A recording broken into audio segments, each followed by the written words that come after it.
Kapatid ng The Missing Bride, the trending The Missing Bride, abay nagbigay ng kanyang saloobin patungkol sa pagkakadawit ng mapapangasawa ng The Missing Bride sa kasong ito.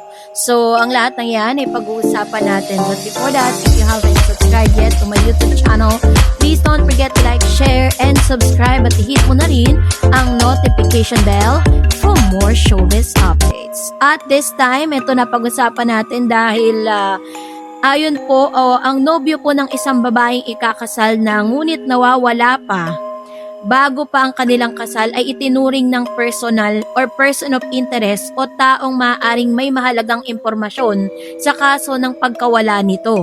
Ito po ay ayon sa mga balita, si Shera De Juan, isang 30 years old na babae mula sa Quezon City ay bigla na lamang nawala noong December 10, 2025. 4 na araw bago ang kanilang nakaschedule na kasal kasama ang kanyang fiancé na si Mark RJ Reyes. So dahil dito ay itinuring ng person of interest ang nobyo. Ayon sa mga otoridad, si Mark RJ Reyes ang huling taong nakausap at nakasama ni Shera bago siya nawala. Kaya siya kinonsidera ng pulisya na person of interest at iniimbestigahan, gayunpaman hindi po siya formal na suspect sa kaso. Sinabi ng Quezon City Police District QCPD, huling namataan si Shera sa harap ng isang petrol station sa Barangay North, Fairview, Quezon City at may CCTV footage na nagpakita na siya ay sumakay ng bus pero hindi pa malinaw kung saan ito papunta. So base po sa mga lumalabas sa balita ay tila baga umalis ito pong bride-to-be na si Shera. At dahil po dito, para po sa pangalawang pagkakataon ay dumulog po ang kapatid, ang ina at ang kapatid ni Shera na yung missing bride sa Rapid Tulfo in action para po sila po ay magbigay ng kanilang mensahe, direktang mensahe para kay Shera at para ipaliwanag na din yung kanilang mga sarili. This time is talaga naman makikita mo yung mga reactions po nila, lalo-lalo na po yung kuya nitong si Shera, talagang grabe po, naging emotional po siya sa mga pagkakataong ito. Kaya naman, panoorin po natin ang bawat detalye patungkol sa balitang ito. Let's watch this. Hindi na siya tumawag sa akin, tumawag siya sa mama niya, sa mga kapatid niya, tawagan niya, okay siya, okay na ako. Willing akong mag-let go. Masasabi ko lang dun sa mga taong nanguhusga kay RJ, di nyo alam kung anong sitwasyon namin sa bahay, di nyo alam kung gaano kami kasaya, kung gaano sila kasaya magkasama. Kaya wala kayong karapatang magsalita sa kay RJ na masyadong below the belt na yung mga sinasabi nyo sa tao. So ganito po ka-emosyonal yung kuya ni Shera kasi dumulog po sila sa Rapid Tulfo in action. At ultimo sila ay nagpapatunay na talagang maganda yung relationship nitong si RJ at saka ni Shera, the missing bride. Kaya naman nagtataka sila at nasasaktan sila para sa mga judgment ng mga taong nasa, lalo-lalo na sa social media dahil nga nag-trending po at hanggang sa ngayon trending pa rin at pinag-uusapan ang isyong ito. Sabi nga ng ilan parang sobrang invested ang mga tao sa paghahanap kay Shera. So narito pa ang ilan sa mga updates, panoorin pa natin.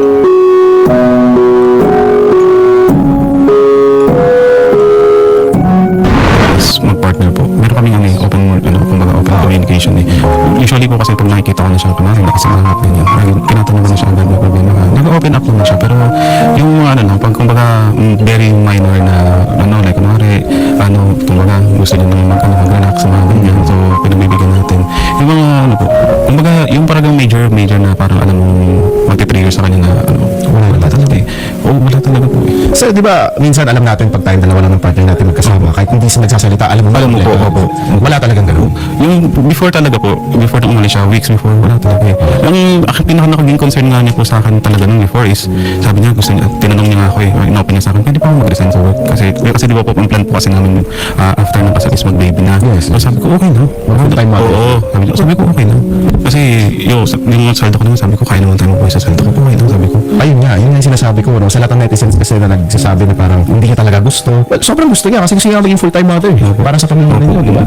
So, tatanggalin talaga natin sa posibilidad yun na second think lang siya sa kasal ninyo. Ito ang So yun yung sinasabi dito na parang yung kabuuan po ng plano, no, na parang kasama si Shera sa mga nagplano dun po sa kanilang kasal. Kaya naman according po dito kay attorney dito sa Rapid Tulfo in Action, hindi mo siya makikitaan na talagang ayaw niya at nagdi-disagree siya dun po sa desisyon niyang magpakasal kay RJ. Kasi to be exact, sabi po ni RJ is nagsasama sila nitong si Shera for almost 10 years na. Parang ano sila, live-in partner po sila at they decided to get married and to have a baby after. So according to RJ, is parang pinaplano na rin nila magkaroon ng anak, 'di ba? So base sa mga assessment na gusto talaga ng babae na magpakasal kay RJ. So ito papanoorin natin. Kahapon po, ma'am, meron ba po tayong update tungkol po dito sa location ni Ma'am Shera? As of now, sir, inaantay po natin yung validation dun po sa sinasabi nila na nakita po nila si Shera sa may Taytay Rizal. Sa ngayon, sir, na andoon pa po ang ating mga operatiba. Kaya hindi pa po natin siya mako-confirm. Dun sa actions taken naman po natin kahapon, pinuntahan nila yung FCM Mall kung saan meron pong isang face lady nga po na nakapag-identify dito kay Shera na nakita niya during that time or noong December 10. So, kinuhanan din po natin siya ng kanyang statement. Sa ating pong computation, how many days missing na po si Ma'am Shera? December 10 po, accordingly nawala po siya. 11 po nag-report. So, 19 po ngayon, mga 8 days na po, sir. Okay, kapag sa 8 days po, ma'am, anong actions na po ba ang nasa protocol natin para kung lagpas 1 week na po ang missing persons, ano po ang protocol na kailangan natin gawin dito, ma'am? Kasi in 1 week, kung gusto yan lumayo ng Metro Manila, makakalayo na po talaga siya. Yes, sir. Opo. Kaya po yung searching din po natin, sir, hindi na lang po tayo nag-focus dito sa Manila. May mga efforts na din po yung ating mga operatives na pumuntak po sa Romblon, yung province po niya. However, sir, negative naman po siya doon. May mga efforts na din po tayo na kumontak sa aviation security group kung nagkaroon man ng flight local or international. Wala rin pong record of any flight. Wala rin pong record, opo. Yung nakita din pong bus na dumaan dun sa time na makita si Shera na naglalakad sa may tapat ng Petron, sinontak na din po natin yung sir. However, wala pong CCTV doon sa bus nila na yan. Okay, so mukhang hindi talaga siya gumamit ng public transportation recently. Hindi, I mean, like airplane or a seaport, hindi po siya nanggaling doon, no? So most likely, nandito lang yan within vehicle distance sa Metro Manila or at least nasa Luzon, given 1 week. So base po dun sa sinasabi po nitong si Chief Police, no, na sinasabi niya na wala daw pong ebidensya na siya po ay sumakay ng eroplano kasi pina-check na po nila yung records, and then wala din pong mga parang evidence na siya po ay tumawid ng dagat kasi parang pina-check po nila sa Romblon, which is yung probinsya ni Girl, pero wala din doon, so wala silang nakita doon. So most probably, according to attorney dito po sa Rapid Tulfo in Action, maaaring nandito pa rin po sa Metro Manila ito pong si Shera. So panoorin pa natin. Forensic examination po, sir, ng kanyang cellphone at saka laptop. Inaantay po natin na matapos, baka sakaling meron tayong mga information na makuha doon na makakapagsabi sa atin or makakatulong sa atin dito sa ginagawa nating investigation. Okay. Ginawa pong POI si Sir RJ, yung fiancé po, si Mark RJ Reyes, ma'am? Yes, sir, opo. At lilinawin ko na din po dito sa inyong programa Yes. na ang person of interest po ay lahat po ng mga taong nakasalamuha or malalapit dito kay Shera, nakasama niya prior po doon sa pagkawala niya. So, nililinaw po namin na hindi porket person of interest siya ay nangangahulugan na suspect siya. Hindi pa po. Hanggat wala pong ebidensya na makakapagsabi na may kinalaman po siya sa pagkawala, ang person of interest po na sinasabi natin ay para lang po makapangalap ng impormasyon ang kapulisan para makatulong dito sa ginagawa po nating investigation. Tama. Yun. So, kinlear out po nitong police na hindi po porket person of interest po si RJ na groom to be ni Miss Shera, sinuturing na po siyang suspect or may kinalaman na siya sa pagkawala ni Shera. Kasi base po sa investigasyon ng mga pulis is talagang wala talagang kinalaman yung lalaki, no? Ito pong groom to be.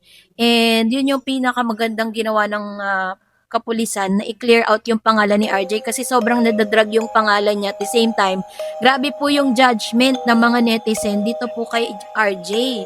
Kaya po talagang lumapit na rin siya kay Sir Rapid Tulfo in Action para linisin din yung pangalan niya. Ito papanoorin natin. Tama. Man, si Ma'am Shera ay bumalik man. Balak niyo pa rin po ipagpatuloy ang kasal. Oo naman sir, kung ano siya, okay siya, as long as okay siya, tuloy natin yung kasal. Pero syempre po, propose na lang po ulit siguro ko kasi syempre, Walang sakitan. oo, kasi baka sinasabi ng ibang netizen, baka umayaw, ganyan, umalis. Tanungin ko na lang ulit kung According po dito kay RJ, once na bumalik si Shera, no, at nakapag-isip-isip na ganun, hindi po agad na parang kung siya po yung magde-decide si RJ, gusto niya ituloy yung kasal. Pero, according to RJ, tatanungin niya muna ulit itong si Shera kung sure na ba si Shera na gusto na niyang magpakasal. No? So, panoorin natin yung continuation. Mahigit 1 week na, mahigit ang nakausap. Actually, hindi ko na din alam talaga yung gagawin ko. Actually, parang sa araw-araw na, parang mababaliw ako sa pag-aalala.